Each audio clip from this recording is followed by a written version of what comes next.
Nongeye kubifuriza ibihe byiza mwebwe mwese mukomeje kudukurikira muri hirya no hino mu bice bitandukanye imbere mu Rwanda ndetse hanze y'igihugu cy'u Rwanda. Nizera neza ko mukomeza kugenda mugubwa neza. Ikaze muri aya makuru. Iyo ubonye ikihebe mu gihuru uragitwika na magambo ya Maître Uwizeyimana Evode kuri dosiye ya Paul Rusesabagina.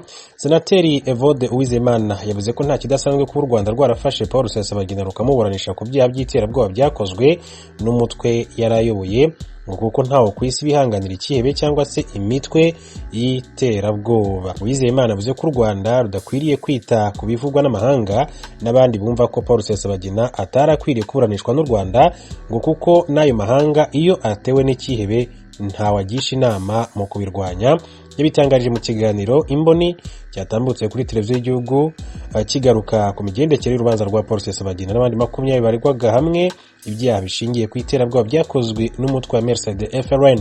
Urukiko urukuru rugero kuburanisha ibyaha byambukiranya imipaka ruherutse gukatira igifungo cy'imyaka 25 Paul Rusesabagina nyuma yo kumuhamya ibyaha bitandukanye by'iterabwoba byakozwe na Mercedes FRN yarayoboye. Kuva urubanza rwatangira, ibihugu by'amahanga birimo Ubirigi na bamwe mu banyapolitike bo muri Leta Zunze Ubumwe za Amerika bashyize igitutu ku Rwanda basaba ko Paul Rusesabagina afungurwa kuko yafashwe binyuranyije n'amategeko. Urubanza rukimara gusomwa, Minisitiri w'Intebe wungirije w'Ubirigi akaba na Minisitiri w'Ububanyi n'Amahanga witwa Sophie Wilmez yasohoye itangazo avuga ko Paul Rusesabagina atahawe ubutabera bwuzuye. Byazanye agatotsi mu mubano w'ibihugu byombi kuko u Rwanda rwahise rwanga kwitabira inama yagombaga guhuza abaminisitiri bashinzwe ububanyi n'amahanga ku mpande zombi. Senateri Uwizeyimana yavuze ko ibihugu byinshi cyane byo mu burengerazuba bw'isi bikitwara nk'abakoloni ku bihugu bya Afurika. Yagize ati ababirigi baracyafata u Rwanda nk'indagizo yabo. Ati ikindi ubu u Rwanda ni igihugu gifite umuvuduko haba muri diplomasi.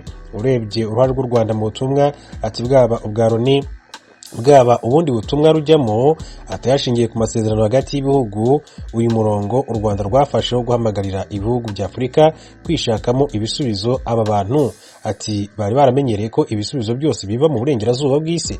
Ati ko abantu bagomba rero kubapfukamira. Ati u Rwanda rusa nk'ururi gusenya iyo nzira. Yavuze ko urebye uburyo ibihugu byo mu burengerazuba bifata ikibazo cy'iterabwoba atari ko bifata ko bigeze rero kuri Afurika ndetse no mu bindi bihugu bikiri mu nzira y'amajyambere.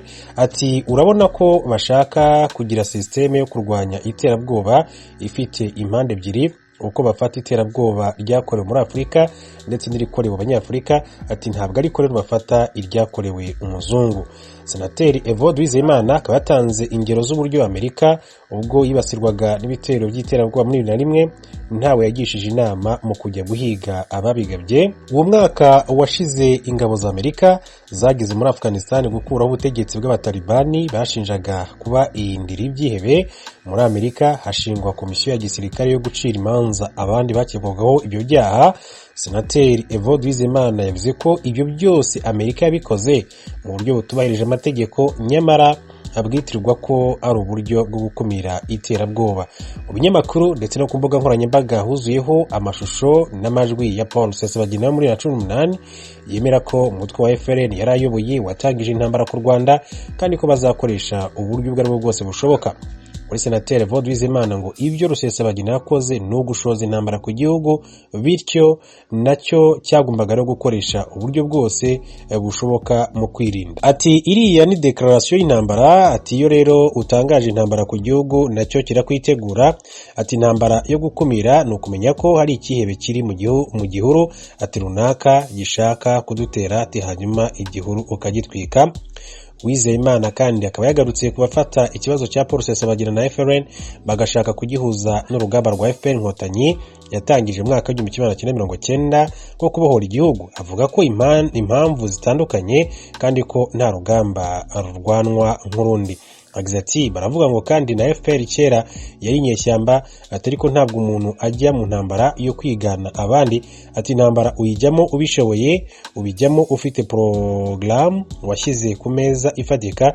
Ati kandi nashoboka. Ati kandi ugomba no kugira impamvu yumvikana. Ati burya ikintu gitsinda urugamba nyuma y'ibifaru niki ni impamvu niki ati ni impamvu ataba abantu rero ati nta mpamvu bari bafite. Umwuka usa nkaho rero utameze neza hagati y'u Rwanda n'ibihugu nk'Ubirigi nyuma yo gukatira Paul Rusesabagina, nubwo bamwe mu banyapolitike muri ibyo bihugu basaba ko habaho ibiganiro Rusesabagina akarekurwa. Senateri Evode Uwizeyimana avuze ko nta biganiro bikenewe kuri iyo ngingo kuko ubutabera bw'u Rwanda bwigenga kandi Rusesabagina akaba yarakatiwe hashingiwe ku bimenyetso. Ati ntabwo dosiye y'ubutabera ijya kuganirwa muri diplomasi. Ati na minisitiri w'ububanyi n'amahanga ati si ukuvuga ko u Rwanda rutaganira, atari ko kubabwira ngo iki ni ikibazo cy'ubutabera kizakemuka mu nzira z'amategeko. Yavuze ko abasaba ko Paul Rusesabagina arekurwa nta n'umwe uhakana ko ibyo ashinjwa atabikoze, ahubwo ngo bagarukira ku kuvuga ko yashimuswe.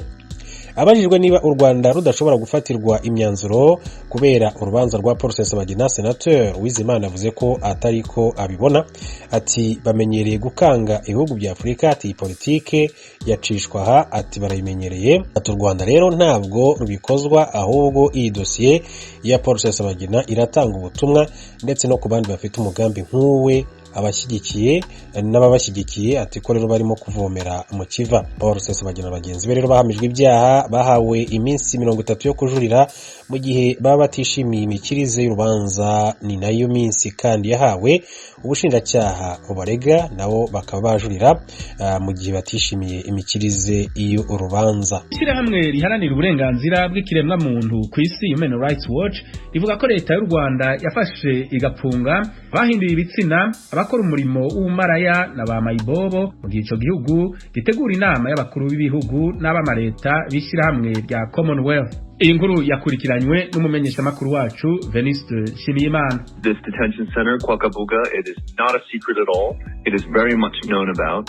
And this is a place where people who are deemed undesirable in Kigali are swept up and arrested. And in particular, these people are taken in bands of international conferences like the Commonwealth Heads of Summit meeting, which we're going to be seeing rescheduled again for 2022. hagati y'ukwezi kwa kane kugeza mu kwezi kwa gatandatu twavuganye n'abantu bafashwe imbere y'inama ya Commonwealth yimuwe. Muri make twasohoye raporo kugira ngo tuburire amahanga ko ibi bintu bizongera bikaba mbere y'iyo nama iteganyijwe kuzabera i Kigali mu mwaka wa 2022. In conjunction with this large international conference as it unfolds in Kigali in 2022. Lewis Maj aravuga ko abafashwe bakavuga ko ari abatinganyi babwiwe n'abashinzwe umutekano ko ibyo bakora binyuranije n'indangagaciro zo mu Rwanda. Akavuga ko abo bafungiwe kwa Kabuga bavuze ko batahabwaga ibiribwa bihagije, amazi n'imiti, bakavuga kandi ko bakubiswe. Lewis Maj: This report focuses on people who are vulnerable and the most marginalized. N'abahabwa akato. Muri abo harimo abana baba ku muhanda, ba mayibobo, indaya, abazunguzanyi hamwe n'abatinganyi. Ni ngombwa kumenya ko u Rwanda rufite amategeko arengera abatinganyi.